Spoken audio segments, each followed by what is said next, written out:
अल्हम्दुलिल्लाह वस्सलातु वस्सलामु अला रसूलिल्लाह व अला आलिहि व सहबिहि अजमईन अम्मा बाद फ़अऊज़ु बिल्लाहि मिनश शैतानिर रजीम बिस्मिल्लाहिर रहमानिर रहीम अस्सलामु अलैकुम व रहमतुल्लाहि व बरकातुहू। जी दोस्तों, कैसे हैं आप? आज इंशाअल्लाह हम बात करेंगे हज़रत अमीर मुआविया रज़ी अल्लाह ताला अन्हु से मुतालिक। बहुत से लोगों का ये गुमान है और अली मिर्ज़ा के जो प्रोपेगेंडे के तहत कि हज़रत अमीर मुआविया रज़ी अल्लाह ताला अन्हु के मुतालिक किसी किस्म की कोई फजीलत अहादीथ मुबारका में बयान नहीं हुई, तो ये एक झूठा प्रोपेगेंडा है। हज़रत अमीर मुआविया रज़ी अल्लाह ताला अन्हु के मुतालिक ये मैंने कल एक बात कही थी, वो और जो सहाबा कराम है कि कन्फर्म जन्नती हैं। कन्फर्म जन्नती होने का मतलब ये था कि कुरान पाक की आयत जो है इस बात पे दलालत करती है कि उन्होंने अल्लाह के नबी सल्लल्लाहु अलैहि वसल्लम की मायत में क़िताल किया और अल्लाह के रस्ते में खर्च किया। यहाँ पे सिर्फ दो ही शराइत का जिक्र है जो सूरह अल हदीद की आयत नंबर 10 में बयान की गई हैं। इन्फाक फ़ी सबीलिल्लाह और क़िताल फ़ी सबीलिल्लाह मअयत मअ रसूलिल्लाह, यानी कि अल्लाह के नबी सल्लल्लाहु अलैहि वसल्लम के साथ मिलकर जिन्होंने क़िताल किया। अब आते हैं हदीस मुबारका की जानिब। उम्मे हराम जो है, उम्मे हराम बिनते मल्हान, ये हज़रत उबादा बिन सामत रज़ी अल्लाह ताला अन्हु की बीवी हैं और ये रिश्ते में अल्लाह के नबी सल्लल्लाहु अलैहि वसल्लम की रज़ाई खाला लगती हैं। तो अल्लाह के नबी सल्लल्लाहु अलैहि वसल्लम का एक मामूल था कि जब भी वो क़िबा यानी मस्जिद क़ुबा की जानिब वो जाते हैं, क़िबा भी कहते हैं इसको, क़ुबा भी, तो इनके यहाँ ज़रूर क़याम फरमाते थे। तो ये जो हदीस है ये एक पेशिन गोई थी और ये पूरी भी हुई, यानी कि बेऐन ही जिस तरह के अल्लाह के नबी सल्लल्लाहु अलैहि वसल्लम ने फरमाया था। तो बुखारी और मुस्लिम शरीफ की रिवायत है, दो इसके मुख्तलिफ तुरुक हैं, उनको दोनों को हम बयान करेंगे।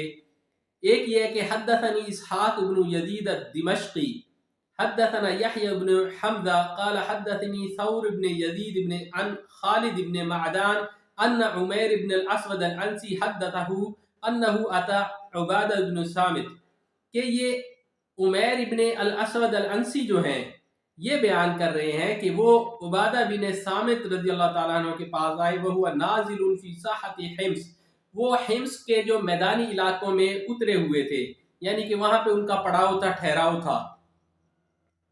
वह हुआ फी बिनाइल लहू, और वो वहां पे उन्होंने एक घर भी बना लिया था जिसमें वो रहते थे। वह माअहु उम्मे हराम, और उनके साथ उम्मे हराम भी थी जो उनकी ज़ौजा है। क़ाला उमैर, उमैर ने कहा फ़हद्दसतना, तो उम्मे हराम ने हमें ये हदीस बताई, अन्नहा समिअत नबी सल्लल्लाहु अलैहि वसल्लम यक़ूल, कि उन्होंने अल्लाह के नबी सल्लल्लाहु अलैहि वसल्लम को ये फरमाते हुए सुना, अव्वलु जैशिन मिन उम्मती यग़ज़ून अल बहर क़द औजबू, यानी कि पहला जो लश्कर होगा मेरी उम्मत का वो बहरी लश्कर जो होगा वो जिहाद करेगा अल्लाह के रास्ते में, उस पे जन्नत वाजिब हो गई, पहला बहरी लश्कर जो है। क़ालत उम्मे हराम क़ुल्तु या रसूलल्लाह, उम्मे हराम कहती है मैंने अल्लाह के नबी सल्लल्लाहु अलैहि वसल्लम को कहा कि ए अल्लाह के नबी सल्लल्लाहु अलैहि वसल्लम, अना फ़ीहिम, मैं भी उनमें होंगी। क़ाला अंत फ़ीहिम, आप सल्लल्लाहु अलैहि वसल्लम ने फरमाया आप उनमें से होंगी, यानी कि उस पहले गज़वे में, पहला जो बहरी बेड़ा होगा उसमें। सुम्मा क़ाल नबी सल्लल्लाहु अलैहि वसल्लम अव्वलु जैशिन मिन उम्मती यग़ज़ून मदीनत कैसर मग़फ़ूरुन लहुम फ़क़ुल्तु वअना फ़ीहिम या रसूलल्लाह क़ाल ला। फिर आप सल्लल्लाहु अलैहि वसल्लम ने दूसरी पेशिन गोई की कि पहला लश्कर जो कैसर का जो शहर है मदीना कैसर, उस पे जो चढ़ाई करेगा वो भी मग़फ़ूरुन लहुम, बख्शा बख्शाया है। तो ये अल्लाह के नबी सल्लल्लाहु अलैहि वसल्लम की पेशिन गोई थी। और ये जो गज़वा, पहला गज़वा है, ये कब हुआ? ये हज़रत उस्मान रज़ी अल्लाह ताला अन्हु के दौर में हुआ। वाक़िदी के मुताबिक ये 28 हिजरी में हुआ और इब्ने जरीर तबरी के मुताबिक ये जो मुअर्रिख़ीन है ये 27 हिजरी की बात है। गज़वा है 27 से 28 हिजरी पे ये मुश्तमिल था। तो पहला गज़वा हज़रत अमीर मुआविया जो थे शाम के गवर्नर थे और ये हिम्स उनके तहत आता था। फिर उन्होंने कब्रस पे चढ़ाई की थी, ये पहला गज़वा था। हज़रत अमीर मुआविया उसमें शामिल थे, उसके अमीर थे, और अल्लाह के नबी सल्लल्लाहु अलैहि वसल्लम ने उनके बारे में फरमाया औजिबू लहुम, उनके लिए जन्नत वाजिब हो गई। तो साफ वाज़े है कि वही जो सूरह हदीद में फरमाया गया है, वहां पे अल्लाह के नबी सल्लल्लाहु अलैहि वसल्लम की ये हदीस उसकी तस्दीक कर रही है।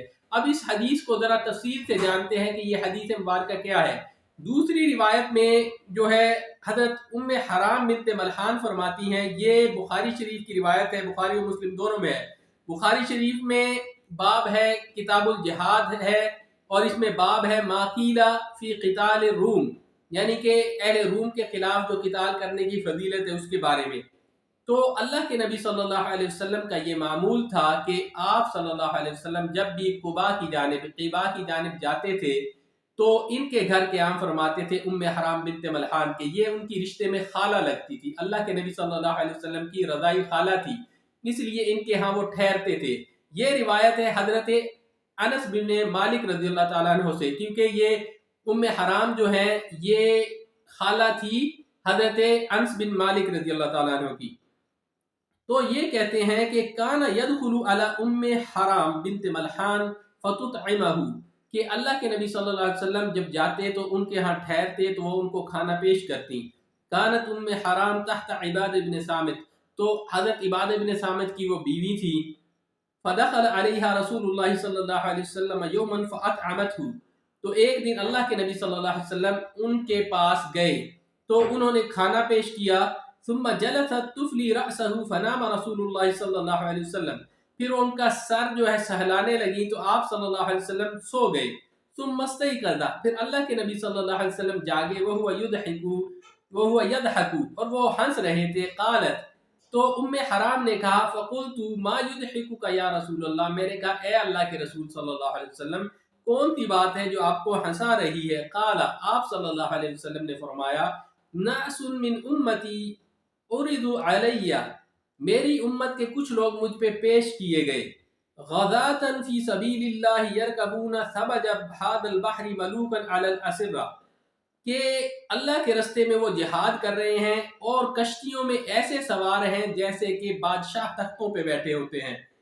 قالت فقلت یا رسول اللہ، تو اب ام حرام کہتی ہیں کہ میں نے کہا کہ اے اللہ کے رسول صلی اللہ علیہ وسلم ادعو اللہ ان یجعلنی منہم، کہ اے اللہ کے نبی صلی اللہ علیہ وسلم دعا کیجئے کہ اللہ مجھے بھی ان میں سے بنا دے، کہ یہ جو فضیلت والے لوگ ہیں جن پہ جنت واجب ہو چکی ہے مجھے بھی ان میں سے کر دے۔ پھر اللہ کے نبی صلی اللہ علیہ وسلم نے دعا کی تو یہ ام حرام جو تھیں یہ اس غزوہ میں شریک ہوئیں، باقاعدہ جس طریقے سے اللہ کے نبی صلی اللہ علیہ وسلم نے پیشن گوئی کی تھی، جیسے کہ پہلی حدیث میں ہم پڑھ آئے ہیں۔ پھر یہ غزوہ سے واپسی کے دوران جب ہے اپنے ساحل پہ اتری، پھر کسی جانور پہ سوار ہوئی تو وہاں پہ یہ گر کے فوت ہو گئی جانور سے۔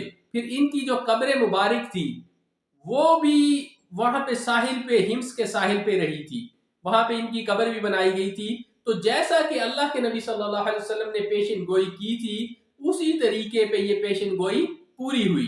جب ایک حصہ پورا ہو گیا کہ ام حرام بنت ملحان اس غزوہ میں شامل ہے تو دوسرا حصہ، اور فرمایا بھی اللہ کے نبی صلی اللہ علیہ وسلم نے، لازماً پورا ہونے والا ہے کہ حضرت امیر معاویہ رضی اللہ تعالیٰ عنہ ان افراد کے لشکر کے امیر تھے جو قبرص پہ حملہ کرنے جا رہے تھے۔ تو صاف واضح سی بات ہے، قرآن سے بھی یہ ثابت ہے، اللہ کے نبی صلی اللہ علیہ وسلم کی زبان سے بھی یہ ثابت ہو رہا ہے کہ حضرت امیر معاویہ رضی اللہ تعالیٰ عنہ جنتی ہیں۔